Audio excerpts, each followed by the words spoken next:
Okay, so last podcast got 5 viewers less than last time, probably because I didn't put it in the beginning of my TikTok, so my fault. And to be honest, I don't think it was that great. It was just me talking about me. So I think we'll try something a little more grounded today, a little more interesting, and not just interesting to me. It's interesting to hundreds, thousands of people around the world, and that would be storytelling. Hopefully, I put that on the thumbnail, and that's why you clicked on this. So the only part of this that's going to be sort of connected to me at all is my my influences from storytelling, just so we have a topic that I know about and we can just keep talking about it. If that sounded dumb, I agree. But we're going to move on to those influences regardless of how dumb I sound right now. So, first influence, Bruce Straley. I forgot what position. Let me go check really quick.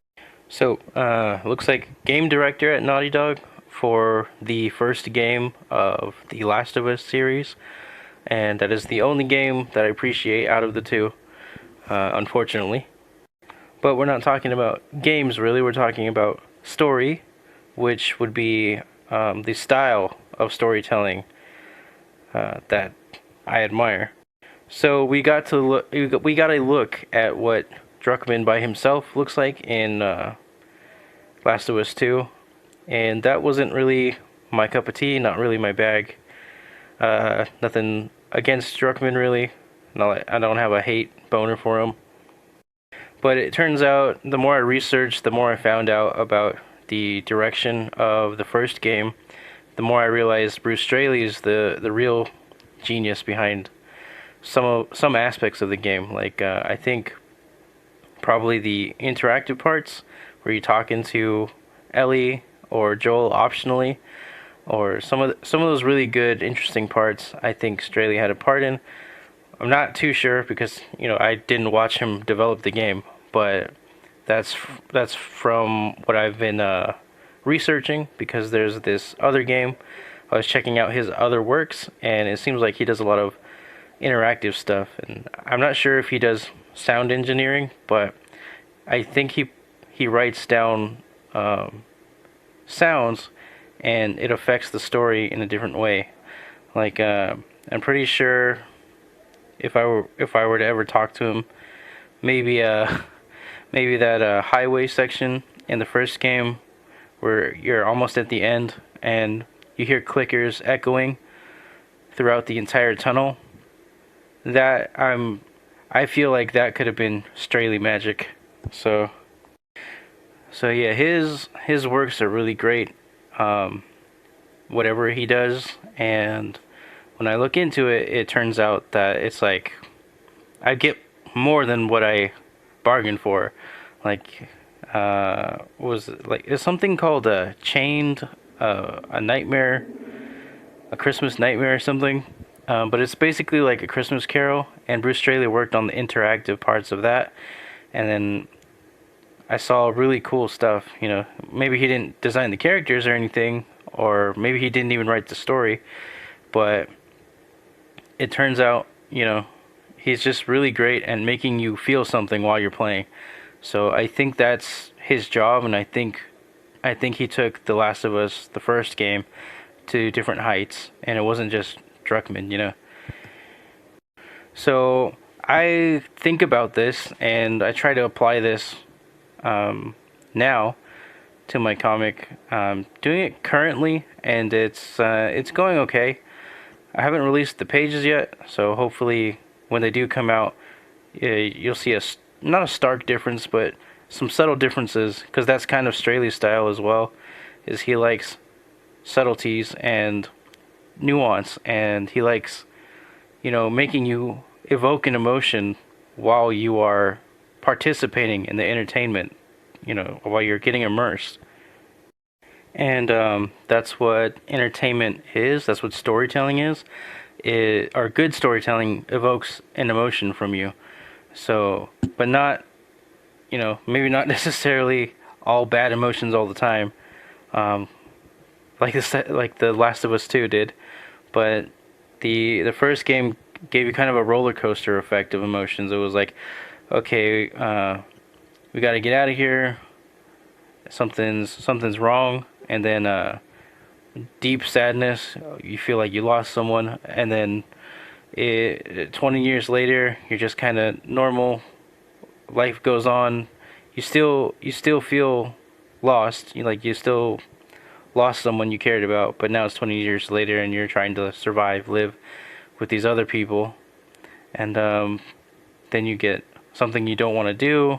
You gotta transport this girl somewhere, and your character Joel doesn't want to do it because it reminds him of Sarah. So obviously he doesn't want to get too close, and then he ends up getting close and even tries to push Ellie away, and that's its own roller coaster, its own little chamber of emotions until they patch things up and start to enjoy each other's company and relax around each other and not be so uptight, because they both didn't really like each other at the beginning. They both didn't want anything to do with one another, and a lot of people misconceive that Joel's the one that started it. He didn't want to be around Ellie, but Ellie also has some qualms about it. She also doesn't like the idea, from the very beginning when Marlene tells Ellie to go with him. She's not having it. So yeah. But yeah, Bruce Straley is a huge inspiration right now, and I'm really on the bandwagon to evoke emotion, so give subtleties, nuance to environments, characters, and just give that context or give that texture to the story. And I'm not really into like making people depressed or making them happy all the time or making them angry even all the time. It's not good storytelling. Regardless of whether I think it is or not, other people do that. They have different ways to tell stories. Another inspiration of mine, same from the same company. Well, not anymore. Bruce Straley and Amy Hennig left, but Amy Hennig is another inspiration for storytelling. I think she invokes emotions through the characters. She can really get those relationships down. And her style is more like, well, how long have these people known each other? How long have they been in, this era, this time? Or how long have they been upset at each other? How long, anything. How long have they even been doing the job that they're doing? Her characters answer a lot of questions that the viewer or the player has without the player asking the questions, because they just, for some reason, somehow, Amy Hennig knows how to fill in a character just really, really solidly, really awesome. She's got superb skills in that arena. And when people tell you to make your characters more human, she's definitely an inspiration for that. You can look to her work and see that she tries to make every character more relatable. Even if they're not likable, you can relate to them somehow and understand their point of view, and maybe not understand their point of view, and that's the purpose of the character. She has a lot of range when it comes to writing characters, and it's just really awesome. It's really amazing. So even though they left a certain company because of differences, I am still in love with their works, and I enjoy the time they put in and the effort and the dynamic range that they both have, Bruce Straley and Amy Hennig. But yeah, I think that video game Bruce Straley worked on is VR, and I think it's called Chained: A Christmas Nightmare. So check that out if you get a chance. It's really short. It's like 20 minutes long of a VR game. You can just stream it on YouTube.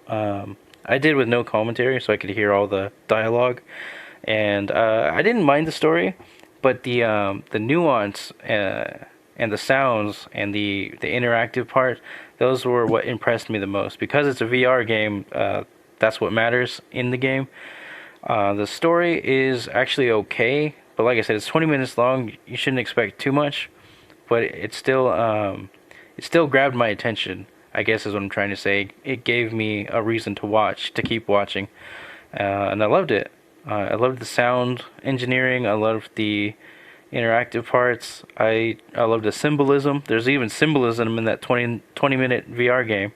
So yeah, Bruce Straley has it down when it comes to writing. So does Amy Hennig.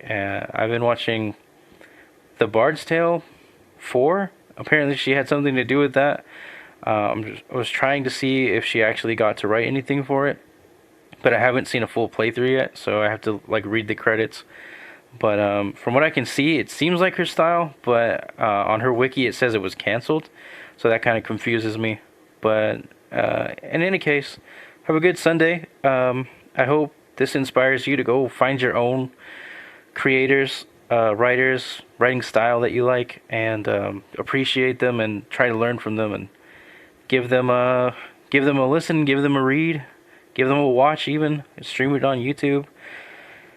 Just find your favorite creators out there and do good, do better, do your thing.